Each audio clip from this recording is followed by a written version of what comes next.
मित्रांनो, ही झाडं पाहताय का? ही सगळी ही झाडं नव्हे, आम्ही लॉकडाऊनमध्ये लावली होती. मित्रांनो, तर हे आंब्याचं झाड बघा. हे आंब्याचं झाड सुकायला लागलं पाणी नसल्यामुळं. हे एक आंब्याचं आहे, त्याचे आंबे गळायला लागलेत. आता बघा, मी नाही आलो इतक्या दिवस तिथं बघा मोसंबीचं झाड आहे, ती पण जळायला लागले.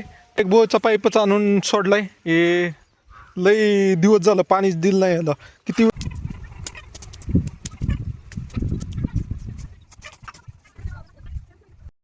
टोटल सगळी 20 झाडं असतील अख्खी मिळून. की पाणी सगळ्यात महत्त्वाचं आहे. जर पाणी असेल तर झाड लागतंय. जी झाडं लावतोय आणि त्याला पाणी घातलं की 100% झाडं येतात. गुड मॉर्निंग मित्रांनो, आपल्या नवीन ब्लॉगमध्ये तुमचं स्वागत आहे. तर मित्रांनो, आता मी आहे घरी. तर हा ब्लॉग मी नंतरनं शूट करतोय. म्हणजे ही क्लिप ह्याच्या अगोदरच मी आदल्या दिवशी नव्हे, इथं ही झाडं आहेत ना, ह्या झाडांना पाणी घालण्यासाठी नियोजन केलं होतं मित्रांनो. तर ही समोरची झाडं आहेत ना, समोरच्या झाडांना पाणी घालायला तिथं एक ही पाईपलाईन आहे, त्याला पाईप आहे त्यामुळं नाही आहे. पण इकडची झाडं आहेत ना, इथं लय गचपान झालं होतं. पार असं एवढं गावात झालं होतं. तुम्हाला दिसलंच, मी ह्याच्यासाठी रेकॉर्ड पण केलेला आहे तो व्हिडिओ. ती गावात बिवात झालं होतं. आणि इथं पहिलं मी ड्रिप केलं होतं, एक तुम्हाला दाखवतो. हे इथनं नाही, तिथनं मी पाईपलाईन केली. ती दिसती का? टाकीवनं पाईपलाईन इथपर्यंत केली. आणि इथनं अशा पद्धतीने ह्याला संडासला बाथरूमला पण पाणी जाते. आणि इथनं झाडांना पाणी जाण्यासाठी पहिलं काय केलं होतं, इथनं असा ड्रिपचा पाईप टाकला होता आणि इथं टी टाकला होता. त्या झाडाला पण पाणी जात होतं आणि इकडं पण पाणी जात होतं. पण पावसाळ्यात कुणी लक्ष दिलं नाही आणि गावात लय झालं होतं. त्यामुळं पहिलं ती लाईन सगळी चॉकअप झाली. ती तिथंच सोडलंय बघा, तिथं ड्रिप आहे तो पाईप आलेला. मग आता नवीन नियोजन लावलंय. हे इथं जे आहे ना वॉल, तर ह्याला ड्रिप म्हणजे मीच त्यावेळेसच नियोजन करून केलं होतं की पुढं ड्रिपचा पाईप लावता येईल. असं ज्यावेळेस पाईपलाईन केली होती इथं, म्हणजे त्या टाकीहून पाणी आणलं ह्या संडास बाथरूमसाठी. तर गयची काय म्हणत होती, नका संडास बाथरूमला पाणीच आणाय नको, इथं ड्रम ठेवून भरायचं. पण माझ्यामुळं ते पाईपलाईन केली, म्हणजे मी नाही तर पाईपलाईन पण नसती झाली असे. बाकी इकडं मग हिथं नाही वे ही लावलंय आपला 1.5 इंची पाईपला ड्रिपचं नोजल लावलेलं आहे पुढचं. आणि इकडं पाईप जोडून ड्रिपचं पाणी लावलेलं आहे झाडांना. अशा पद्धतीने पहिलं असं ॲटोमॅटिक होतं, पण आता ॲटोमॅटिक करायला लय गचपा नाही, इथनं पलीकडंच जाता ये नाही.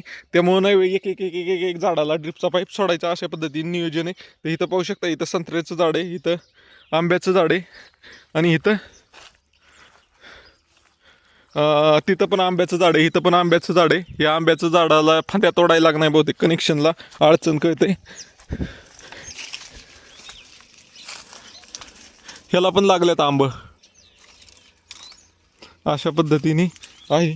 आणि इथं एक झाड आहे, इथं हे जळायला लागलंय असं पद्धतीने.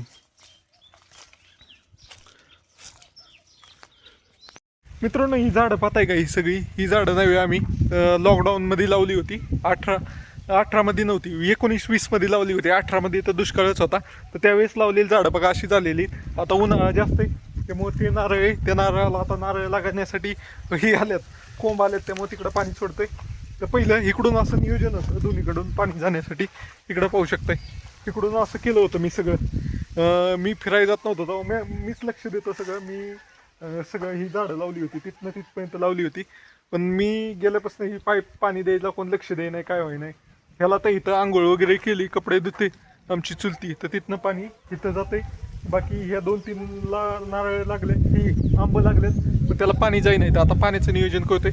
पहिलं तर तिकडं आपण जो मोठा नारळ आहे ना, त्याला पाणी सोडलंय. आता जिथं जिथं लिकेज होतं हे सगळं मीच केलंय माहिती का. घरी आल्यावर मी ज्यावेळेस ऑल इंडिया ट्रिप ही 4 देशाची ट्रिप करून आलो ना, त्यावेळेस ऊन वाढायला लागलं होतं. त्यावेळेस मी नियोजन लावलंय गायचनला. फक्त एवढंच सांगतो की कॉक फिरवा, जा तुम्ही आठवड्यात एवढंच कष्ट करत जा, म्हणजे त्याला ते पाणी जाईल.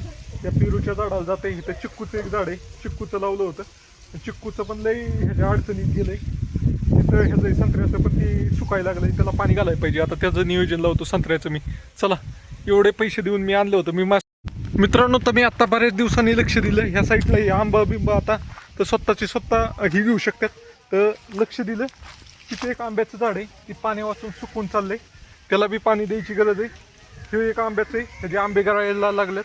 आता बघा, मी नाही आलो इतक्या दिवस तिथं बघा मोसंबीचं झाड आहे, ती पण जळायला लागले. तर आता ह्या सगळ्यांना पाण्याचं बंदोबस्त करतोय. तर कोण नाही, मी एकटाच आहे. मलाच करायला लागतंय, बाकीच्यांना काय घेणं देणं नाही आहे त्याचं. पहिलं काय करू, आपल्याकडं जुनं ड्रीप पडले. आता मी इकडं पाहू शकताय एक कॅमेरा असला ना जमतंय. आता मी मोबाईलमध्ये काढतो. इकडं पाहू शकताय जुनं गुलछडीला केलेलं ड्रीप आहे, त्याचं बंडल आहे. त्याचं पाण्याचं नियोजन लावूया त्याला.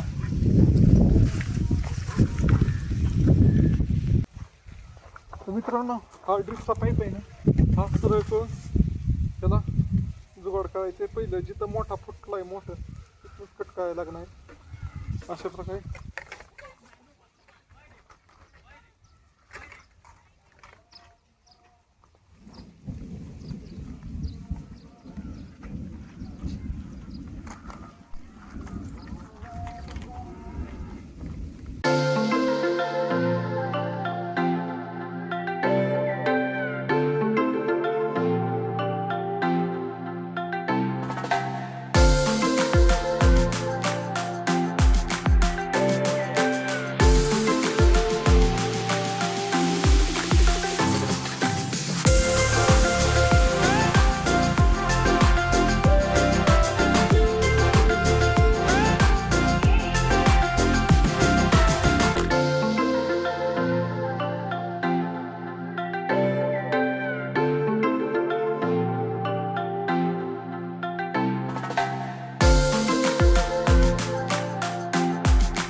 मित्रांनो, तर आता डायरेक्ट बोरचा पाईपच आणून सोडलाय. हे लई दिवस झालं पाणीच दिलं नाही याला.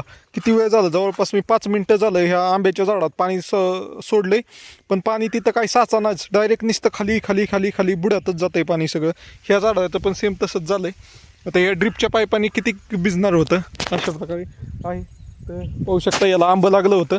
या हलगर्जीपणामुळं किती आंबं पडलेत खाली बघा. याला पाणीच नाही आहे, याची साईज नाही, असं सुकल्यागत व्हायला लागलेलं आंबं. लक्ष देत नाहीत काय नाही.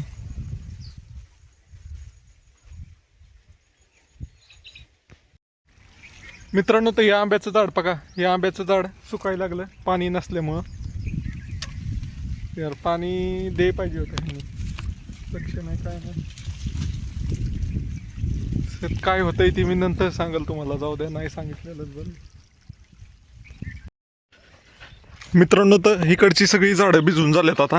हे पाहू शकताय. आता इकडं नारळाला सोडलेलं आहे, पाहू शकता अशा प्रकारे ड्रिपचा पाईप. हे लय अवघड झालंय माहिती. पहिलं नाही, एकदा कॉक फिरला ना ऑटोमॅटिक सगळी झाडं नाही 1 तास पाणी सोडलं की सगळी झाडांना पाणी जात होतं, पण आता ते लईच गचपान झालंय. तर इथं पाहू शकताय, याला नारळाला पाणी चालू आहे. आणि हे बघा, याला ही आलेलं आहे मोहर आता ह्या वर्षी अशा पद्धतीने आहे. टोटल इथं 4 नारळाची झाडं आहेत. 1 तिकडं, 2, 3 आणि 4. आणि आंब्याची 1, 2 आंब्याची भरपूर सारी आहेत. ह्याचं टोटल सगळी 20 झाडं असते अख्खी मिळून. तर त्याला पाणी वगैरे द्यायचं असते.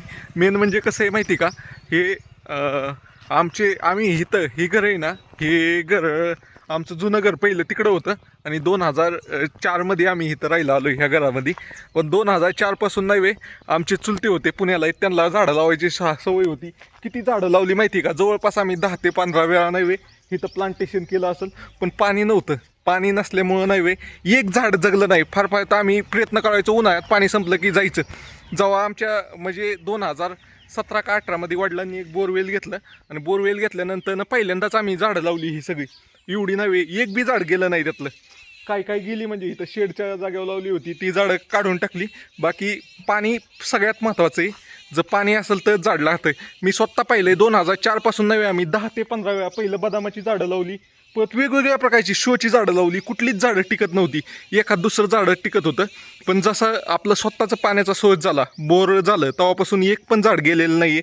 म्हणजे जी झाडं लावतोय आणि त्याला पाणी घातलं की 100% झाडं येतात. त्यामुळं नाही आता हे हिरवं झालं आहे. नाही तर ज्यावेळेस आम्ही 2004मध्ये ज्यावेळेस राहायला आलो त्यावेळेस जर नारळाची झाडं लावली असती आणि त्यावेळेस जर पाण्याचा सोर्स असता तर इथं किती मोठी नारळाची झाडं झाली असती. असं आहे. तर चला, प्रगती होत जाते. आमचीच नाही आहे, म्हणजे सगळ्यांच्याच वस्ती नव्हे, सगळ्यांनीच त्यांच्या पाण्याचा स्रोत निर्माण केला. तर सगळ्यांच्या घरी आता प्रत्येकाच्या घरी आंब्याची झाडं आहेत, नारळाची झाडं आहेत, असं झालेलं आहे. मेन तर पहिलं पाणी पाहिजे. ज्यांनी पाणी आणतंय त्याला धन्यवाद. आमच्या वडिलांनी बाबा पाण्याची उपलब्धता केली म्हणून तर ही झाडं आहेत, नाही तर काहीच नसतं. नाही तर किती झाडं लावली ना, तर पाणी नसलं ना झिरो आहे, झिरो. किती तुम्ही मेन म्हणजे झाड ज्यावेळेस छोटं असतंय ना त्यावेळेस त्याला पाणी गरजेचं असतं. मेन तर उन्हाळ्यात पाणी गरजेचं आहे. 3 महिने पाणी नसलं ना तर खाकाना होतोय. आता तिथंच तुम्हाला मी मगाशी एक झाड दाखवलं आंब्याचं, त्याला पाणी जात नव्हतं तर त्याची सगळी पानं सुकलेली आणि मी पाणी द्यायला सुरुवात केलं ते टवटवीत झालं. ह्याचं पण तुम्हाला दाखवलं मोसंबीचं, पानं पार उलटी झाली होती. पण पाणी द्यायला लागलं की सुरुवात म्हणजे चांगलं होतं. अशा प्रकारे पाणी महत्त्वाचं आहे झाडांसाठी. तर चला बाय बाय. तुम्ही पण तुमच्या घरापाशी झाडं वगैरे असली ना तर पाणी वगैरे घालत जा. जरी फळं खायला नाही ना भेटली तरी झाडांची अशी हिरवळ सावली पाहूनच चांगलं वाटतं. घरापुढं झाडं असणारे कधी पण चांगलं. फळाची आशा करून लावणं चुकीचं आहे. आपल्याला सावली भेटेल अशा आशेनेच लावायची. तर चला बाय बाय. तुम्हाला व्हिडिओ आवडला तर लाईक शेअर आणि फॉलो करा. जिगो बाय बाय.